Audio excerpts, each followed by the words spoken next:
Ichigo Kurosaki is a fracking goated character in shonen. He is a middle school kid. Middle school? He's really in middle school? He and his entire family, consisting of his dad and 2 sisters, can see spirits. Being able to see spirits comes with a cost, though, because the opposite of normal spirits is the ones that did not have a chance to move on to the afterlife, the hollows. While trying to save the spirit of a little girl, he comes across one such hollow, and frick, is that thing ugly. Thankfully, he is saved in time by a woman swinging a huge sword, rocking a black yukata, or kimono, I don't really know what that is, but it's cool. Later that night, she goes into his room and doesn't seem to realize that Ichigo can see her. The woman is named Rukia Kuchiki, a soul reaper from a frackin' soul society who is there to take care of stray hollows or spirits and exorcise them. A hollow is still wandering around, and for some reason, Rukia wasn't able to sense it until it destroys half of Ichigo's house and almost kills his sister Kaden. It doesn't take long for Rukia to get hammered and down for the count. As a final measure, she offers her soul reaper powers to the fitter and stronger Ichigo, who has to take it on, or else he is dead, and so are his sisters. He takes her powers, and the first thing they chose to show us was his sword, which is much larger and thicker compared to Rukia's. He takes care of the hollow that night and wakes up the other night to see that no one remembers about the big accident. All of his sister's injuries are healed, and his father thinks a boulder-sized truck hit their house. There were literal claw marks, sir. Are you blind? Things become slightly more clear when he goes to school and sees that Rukia Kuchiki is the new transfer student in his class. His position has changed a bit now because Rukia is temporarily in her human form, unable to go back to the Soul Society, and he has to take upon her duties while she's useless. Ichigo refuses, of course, because nobody wants to take on the job of killing creepy monsters with Halloween masks, but she pushes his spirit out of his body, forcing him to get into some action. Their banter and arguments are still on, but things get a little worrisome when Rukia notices an unusual bruise on the leg of Orihime Onue, one of their classmates. Later in the night, a huge hollow attacks the two out of nowhere, but after fighting it for a while and cracking its mask, Ichigo realizes that the hollow had the face of Orihime's brother, who died 3 years ago. This is when he realizes what it really means to be a soul reaper, because all hollows were once humans, and he feels as if he's technically taking human lives, which is stupid because hollows are made from spirits, and spirits are already dead, but not stupid at the same time. I don't know, it's complicated, I don't care, I don't get paid enough to dissect that. He asks why all the hollows keep coming after him, and it's because of his massive spiritual energy,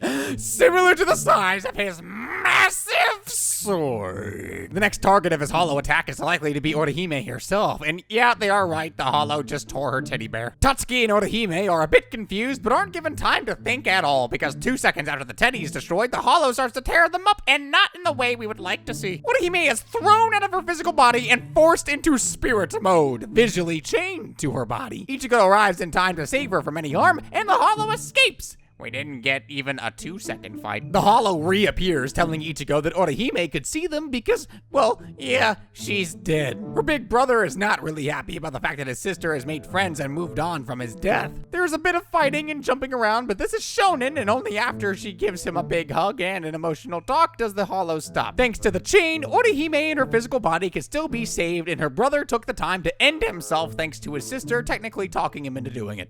That was the worst way to put it. Since Ichigo is now agreed to help her with the whole Soul Reaper stuff for the time being, the two seem a lot more friendly than usual. Their giddy conversations are brought to a halt when Chad, yeah, that's his name, they literally call him Chad, brings a talking bird to them. Ichigo and Urukia already begin to suspect the bird, which is probably one of the most bizarre sentences I've ever said. Things get out of hand fast when Chad starts to get marks from a hollow. Even his sister Kaden, who was nursing Chad, felt something menacing from the bird. So much so that she fell sick and got bedridden. It doesn't really take long for them to show that the bird brings bad luck. Chad wants to protect the bird, but there's a frackin' undead invisible monster trying to make sure both of them are toast. Kaden appears right in time to tell Ichigo that the bird is possessed by the spirit of a child who saw the death of his mother. Okay, yeah, that's pretty bad. Meanwhile, Rukia decided to go after Chad, only to find herself cornered by the hollow. She does put up a fight for a couple of seconds before the hollow starts overpowering her. Kaden tells Ichigo that she will be fine, and all she wants is for him to save the boy. So the boy rushes on his way to save her. It seemed like he would be the one to save her, but actually no, Chad arrives there first and grounds the hollow in a swift punch.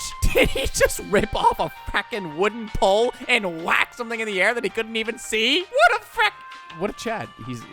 Yeah. Since Chad cannot see them and Rukia can't beat them, he carries her and they team up and get instantly mollywopped. From that point on, the hollow begins to chase her, unknown of the fact that she is probably leading him towards Ichigo. I don't know if I like this though. Seeing her get bombarded with little hollow insects was weirdly funny. Not the bees!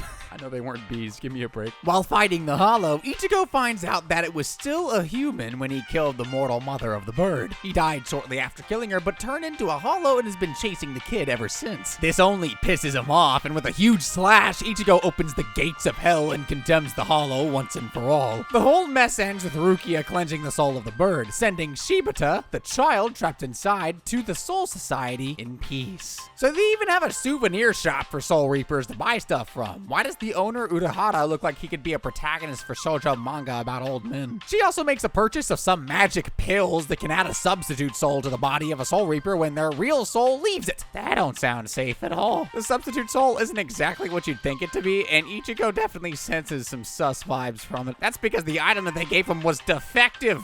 Of course it was. While Ichigo is out here fighting hollows, the substitute in Ichigo's real body in class is making sure all eyes are on him. He's not much of a menace than he is a pervert, instantly attracted to the immense equipment Orihime packs. Ichigo is there in time to stop him, but brother goes UFC on him, kicking the Soul Reaper out of the guy. Rukia tells him that the soul inside of his physical body is not a sub, but a mod soul, which is basically a bad thing, not to mention that they're super strong as well. Dealing with a mod soul would be easy if he didn't have Soul Reaper duties to tend to. Even without capturing the dude is pretty difficult because, yeah, he kicks the frackin' frick out of you. In an unseen turn of events, Ichigo and Rukia lose track of the hollow, which is about to attack a bunch of kids. The mod soul gets back in time to save the kids, the same ones he tried to heel kick 5 minutes ago. There's a ton of saving and repenting, but all in all, the mod saves the kid and Ichigo saves the mod, so everyone's happy. Just when he was having the moment of redemption, Urahara takes out the mod from Ichigo's physical body and gets it back thanks to Rukia. He missed the mod soul and decides to put it in the body of a stuffed teddy bear.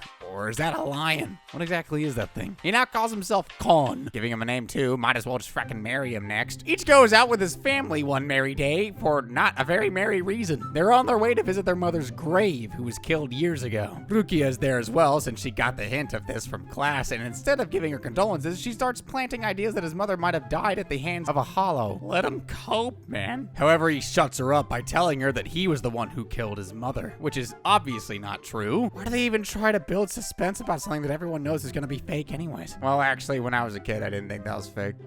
As if hollows weren't enough to make Rukia lose her cool 24/7, we now have Soul Reapers themselves getting in her way, mostly because she has stayed in the human world for far too long. During one of his flashbacks, we see that Ichigo put himself in a dangerous situation once, and when his mother attempted to save him, she lost her life. So how was this your fault again, son? If you're wondering what he was doing, he jumped into the river to prevent a dead entity from dying. Yeah, let that sink in. Or rather, just let it sink. It's dead.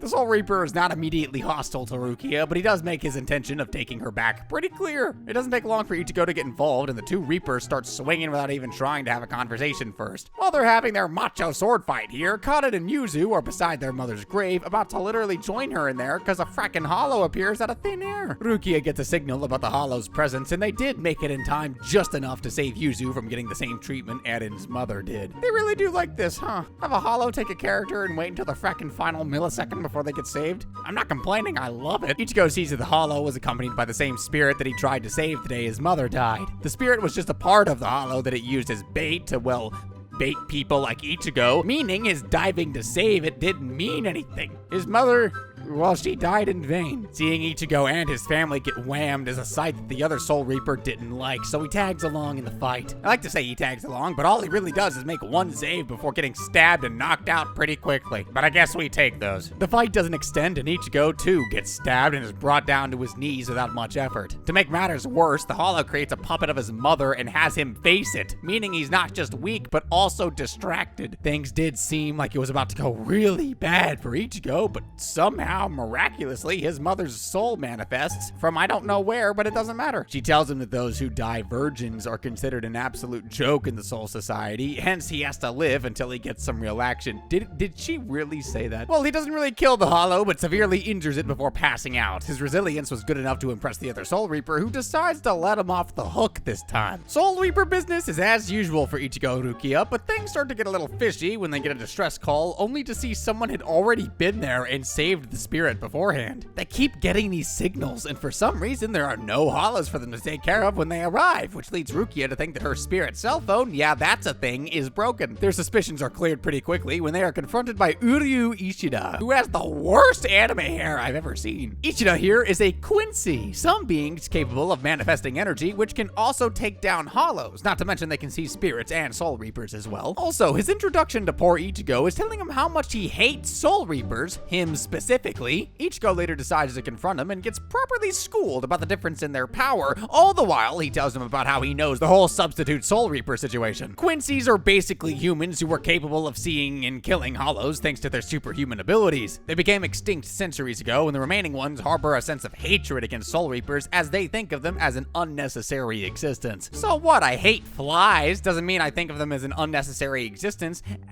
Well, unlike a soul reaper, a Quincy would directly take a hollow's life, not even allowing it to pass on and enter the soul society. Man, soul reapers sure are soft core compared to these guys. So naturally, a fight between Ichigo and Ishida happens. It was bound to, and this duel in particular takes place to settle the debate of who is actually stronger between the two. The rules of the battle are kind of stupid, if you ask me. Instead of just brawling with each other, Ishida decides to release a bunch of hollows, and whoever gets the most kill count within the next 24 hours wins. I mean, at least it's different. Ichigo isn't really happy about the situation, but he has no choice but to oblige since the hollows cannot be sent back, and there's no choice but to kill him now. The hollow slaying game is going pretty well for both of them, at least until hollows start appearing in front of other people with high spiritual energy. These other people are the main cast, the first of whom is Chad. Chad realizes that the hollow is after him and decides to get it away from people, but for some reason he brings it right to where Kaden is. Similar to the last time, Kaden clings onto Chad and acts as his eyes as they try and fight the monster. They are pushed to the very edge with the hollow closing in on Kaden and her friends. In classic Bleach fashion, seconds before it is about to kill the kids, Chad's arm goes through a Pokemon evolution and literally uses all of its brute force to knock the hollow away. The second punch more than seals the deal. The guy's new arm is so strong, he deletes the hollow and completely vaporizes it in a single punch. Chad does manage to do his part, but I'm not really sure about Orihime with all her leverage and resistance can fight the same way as he did. I'm sure she'll prove me wrong in the next part though, cause that's where we're gonna leave it off today. If y'all are hyped for the new season of Bleach, let us know in the comment section down below. And if you want to see more parts of the recap, we can cover the whole series if y'all want. Leave a like and the subscribe button. Hit those thingies, whatever the frick I just said. And I'll see you frickers in the next one. Peace!